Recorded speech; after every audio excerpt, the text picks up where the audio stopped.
when it comes to GPL, in my experience, there's a lot of maybe confusions and also resistance that if I can pick software with any other license, almost, I would rather do that than grab GPL. And one of the things that causes this is what you mentioned is how people, quote unquote, call GPL a sticky license.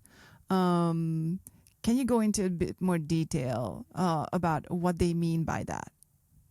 Well, so the GPL has a really interesting structure. So the license follows the code in kind of a way that a covenant running with land follows the sale of land. And you form a license agreement.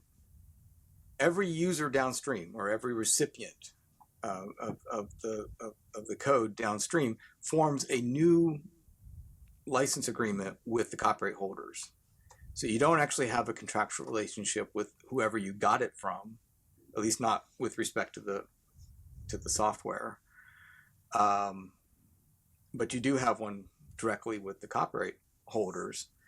And because you are now obligated to make your modifications public, so that gives it the sense that it's sticky, that the it follows the code wherever it goes, and not only that, it picks up any modifications as it moves downstream. The other term I would sometimes see in court cases was viral, which we at the SFC really don't like that term either. But it is designed to follow the sort of the life cycle of software development all the way through to the very last end user. And I assume the concern is that if you embed GPL licensed code into your product solution, then whatever you integrate it with, that also becomes covered by the GPL license. Is that how it works, or is there like a boundary to that license? In my view, if you put GPL software into the firmware of a device, then the GPL applies kind of normally. I mean, the device then becomes the point of distribution. In the case of a TV, when I buy the TV, the software has been distributed to me, and I have a right to the source code for the GPL licensed software that's on the TV. Okay, so that's kind of where the this notion of stickiness comes from. How people and companies argue, like how broadly that point of distribution applies, and what becomes, I assume, that work item that the license covers when you do that integration work of that little piece of GPL code that you got from wherever you got it from. And then once you embed it into your solution, that's when it becomes an interesting debate, which I assume still goes case by case in when there's a court case about whether or not there was violation. I'm referring to a case where you had software with another license and then you bring GPL into the mix. Like what happens when you do that? And so yeah, that was so you remember how it used to be called viral, right? And I just feel like maybe the metaphor got out of hand, right?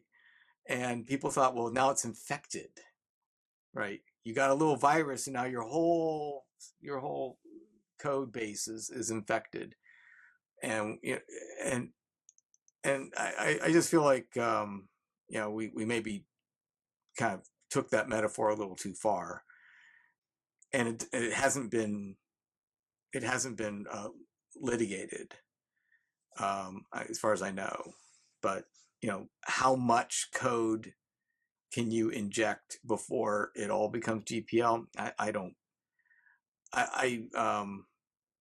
My own view is that there is no infection. I mean, if somebody, I'm willing to listen to other points of view, but my view is that the code that you injected will remain under GPL, and if you can keep it separate, then everything's fine. There is a problem, I think, with combining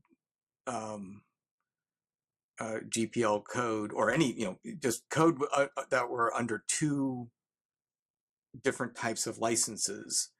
They will sometimes come into conflict,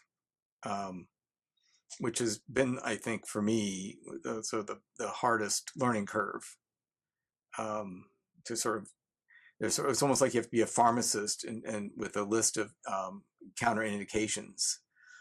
Don't mix this drug with that drug. Don't mix this license with that license. And so there could be some legal consequences, but I don't think one of those legal consequences is sort of this mass infection of your code base. Okay, so that's that kind of viralness in the sense of viruses and infection. That's a bit more of a myth than reality. Yeah. You also mentioned that we are at GPL v3, and I think you said something along the lines of v2 still seems to be more. I think you might have used the word popular. I think it's more popular. What is the difference between v2 and v3?